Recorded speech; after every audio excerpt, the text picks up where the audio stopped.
Hello everyone, welcome to our YouTube channel. इस video के अंदर हम लोग जानने वाले हैं निफ्टी 50 का एनालिसिस और 10 ऐसे स्टॉक के बारे में जिनमें अगर सही प्राइस पर बाई किया जाए तो आपको लॉन्ग टर्म में अच्छा रिटर्न बनाकर दे सकते हैं। तो कौन से ऐसे 10 स्टॉक हैं वो भी देखने वाले हैं और सबसे पहले करेंगे निफ्टी का एनालिसिस। किस तरीके का सिचुएशन रह सकता है आप लोगों को पता होना चाहिए और उसके अकॉर्डिंग ही हमें डिसीजन लेना है। पैनिक में ऐसा बिल्कुल भी नहीं करना है कि अच्छे स्टॉक को सेल करके बाहर निकल जाएं। इसीलिए मैं हमेशा बोलता हूं पैसा वही लगाएं जो आपके काम का ना हो। काम का ना हो इसका ये मतलब है कि आप लोगों को जरूरत ना हो 1 से 2 साल के लिए। बिकॉज अभी जो सिचुएशन चल रही है वो रेयर केस में आती है, लेकिन अभी सिचुएशन आ गई है तो इसको आप लोगों को हैंडल भी करना पड़ेगा। पूरा मार्केट के भरोसे पर पैसा नहीं छोड़ना है, हमें अपना मनी मैनेजमेंट स्ट्रांग रखना है। तो अभी आप लोग देखिए, अभी जहां मार्केट चल रहा है वीकली चार्ट पर मैंने निफ्टी को लगा कर रखा है तो ऑलमोस्ट देखा जाए अपने हाई से 6% करेक्शन हो चुका है। और जो सबसे इंपॉर्टेंट लेवल है 16,700 का हम वर्स्ट केस लेवल लेकर चलते हैं तो भी 11% का करेक्शन है। तो ऑलमोस्ट 6% का करेक्शन तो आप लोग देख चुके हैं। तो 5% के करेक्शन के लिए तो रेडी होना है। अब पैनिक वाली कोई भी ज्यादा बड़ी बात नहीं है, लेकिन होगा क्या, इंडेक्स अगर 5 से 6% और करेक्शन होता है तो आप लोगों को स्टॉक में बड़े बड़े डाउनफॉल देखते हुए नजर आएंगे। तो आप लोगों के पास होने चाहिए क्वालिटी स्टॉक। और कौन से इंपोर्टेंट लेवल रह सकते हैं वो मैं आप लोगों को नोट डाउन करवा देता हूं। इन लेवल्स पर आए तो आप लोगों को जरूर एक्शन लेना है। सबसे जो पहला लेवल है 17,770 का, ये लेवल नोट डाउन कर लीजिएगा, फिर मैं आप लोगों को लॉजिक भी बताऊंगा। 17,770 का दूसरा जो लेवल अच्छा निकल कर आ रहा है वो आ रही है रेंज 17,670 के आसपास की। उसके बाद 17,500 और उसके बाद 17,300। अभी 17,300 के पास उसके बाद देखिए कितना लेवल आ रहा है 17,100 का। तो अब आप लोग देखिए 17,100 है और उसके बाद वर्स्ट केस लेवल जो है वो है 16,700 का। तो अब आप लोगों को क्या करना है, 17,770 से 16,700 ऑलमोस्ट 1000 पॉइंट है।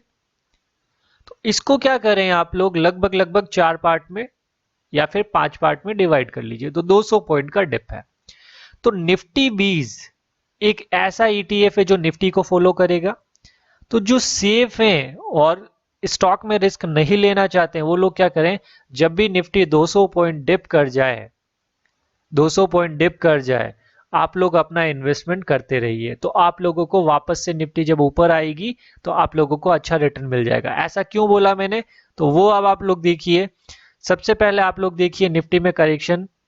देखिए ये करेक्शन आया, यहां से यहां तक कितना आया, ऑलमोस्ट 11% का आया, ऑलमोस्ट यहां तक पहुंच गया वापस। ठीक है, फिर देखें यहां पर देखें अपने हाई से कितना गिरा, ऑलमोस्ट 13% गिरा, वापस से आधे से ऊपर कवर कर लिया, अच्छा रिटर्न मिला। उसके बाद देखिए फिर से देखिए ये 14 से 15% का करेक्शन आ गया, यहां से वापस से रिकवर कर लिया।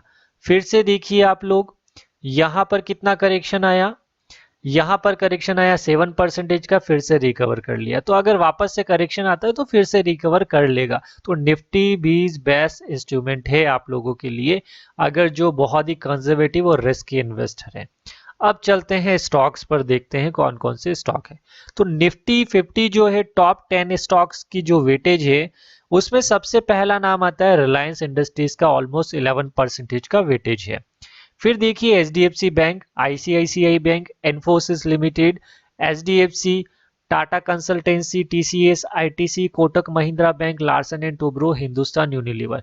यानी कि निफ्टी जब भी गिरेगा तो आप लोग देखेंगे मोस्टली इन स्टॉक्स में से ही सभी के प्राइस ज्यादा गिरे हुए नजर आएंगे। और जब भी निफ्टी 50 को ऊपर बढ़ना होगा तो यही वाले स्टॉक जो है ऊपर की तरफ जाएंगे, तभी निफ्टी 50 का प्राइस जो है अच्छे तरीके से बढ़ेगा। और अब ब्रीफ में मैं आपको सभी के इंपोर्टेंट सपोर्ट लेवल बता देता हूं जिससे कि आप लोग इन पर डिसीजन ले सकते हैं और फाइनल डिसीजन आप लोगों का होने वाला है। फाइनेंशियल एडवाइजर से सलाह जरूर लीजिएगा किसी भी इन्वेस्टमेंट करने से पहले। तो अब हम लोग चलते हैं, सबसे पहले देखते हैं लेवल्स को। डेली चार्ट पर देखेंगे डेली चार्ट पर मैंने लगा दिया है और सबसे पहले हम लोग यहाँ पर ये टॉप 5 स्टॉक है वो देख लेते हैं। रिलायंस से स्टार्ट करते हैं और रिलायंस में आप लोग डेली चार्ट पर देखेंगे। देखिए मेरा एग्जैक्ट लेवल कितना था, 2500 का था और 2502 पे क्लोजिंग दी है। पहली बाइंग आ चुकी है, रिलायंस में आप लोग एंट्री कर सकते हैं। दूसरी बाइंग जो आने वाली है वो बाइंग आएगी ऑलमोस्ट 2432 के आसपास में, मतलब 2430 के। लेवल्स नोट डाउन करके बता देता हूं। 2500 पर पहली बाइंग, दूसरी बाइंग 2430 के आसपास में या फिर 100 पॉइंट के डिप पर भी लगा सकते हैं, और तीसरी बाइंग 2360 या 2340। बस यही वाली आपकी रेंज रहने वाली है। इस रेंज के बीच में बाय करेंगे। रिलायंस मैक्सिमम टाइम आप लोगों को अच्छा प्रॉफिट बनाकर देगा। अब बात करते हैं सेकंड स्टॉक की। सेकंड स्टॉक हमारा जो रहने वाला है वो हिंदुस्तान यूनिलीवर का।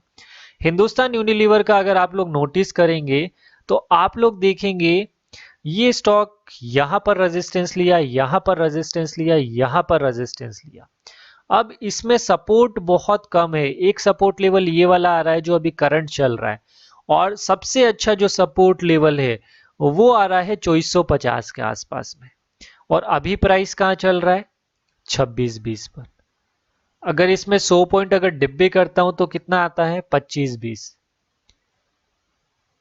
लेकिन अगर मुझसे पूछा जाए तो इसका सबसे अच्छा जो लेवल है वो यहां 2500 से लेकर 2450 के बीच में ही है।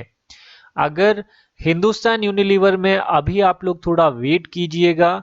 अगर आप लोगों को 2550 से 2450 के बीच में मिलता है तभी आप लोग एंट्री कीजिएगा। तब तक आरएसआई भी यहाँ नीचे आ जाएगा और उसके बाद ऊपर चलने की जैसे ही तैयारी करे आप लोग इसमें एंट्री करके अच्छा रिटर्न बना सकते हैं।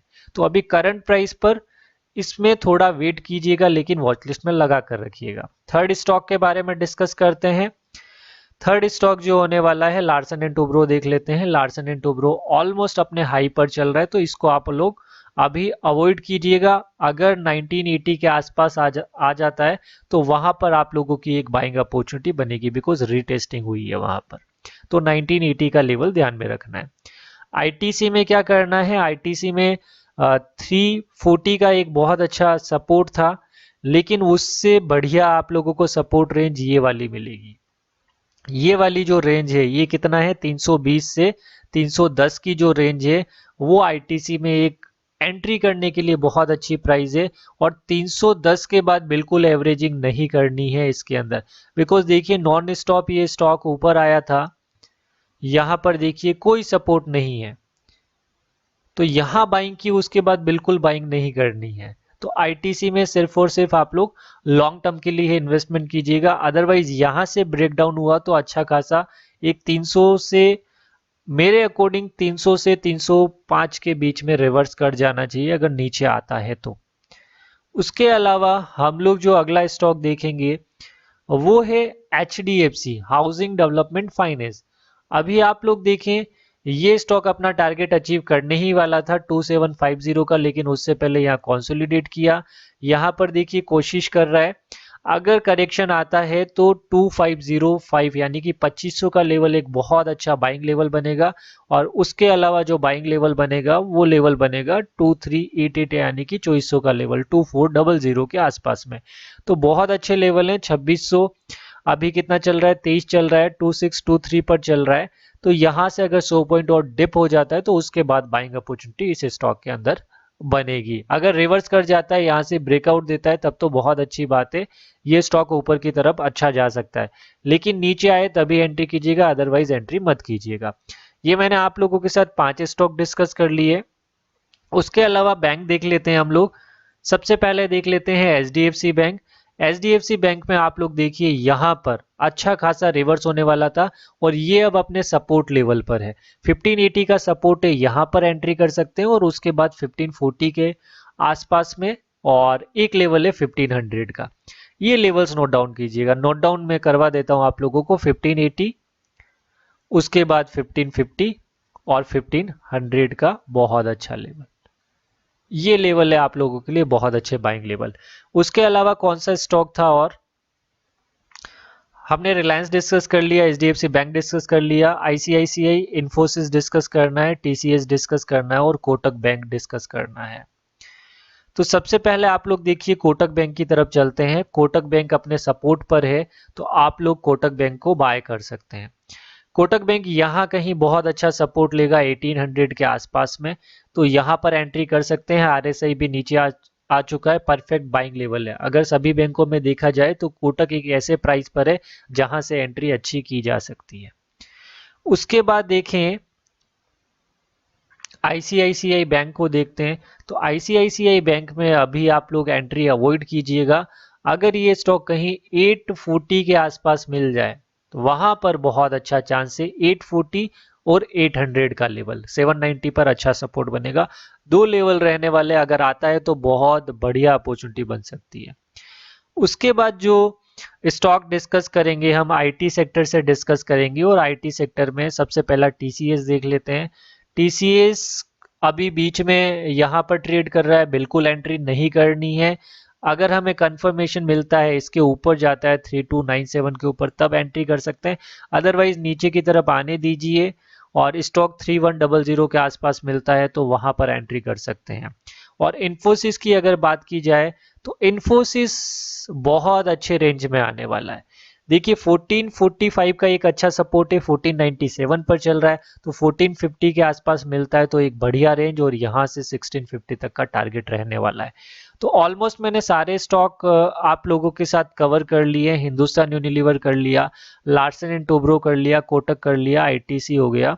ऑलमोस्ट सारे स्टॉक हमने कवर कर लिए। आई होप आप लोगों ने अच्छे तरीके से लेवल्स को नोट डाउन किया होगा। तो बहुत शानदार ये स्टॉक रिटर्न बनाकर दे सकते हैं, गिरावट में चूकिएगा मत। और वीडियो अच्छा लगता है तो ज़्यादा से ज़्यादा शेयर कीजिएगा। Thank you for watching this video.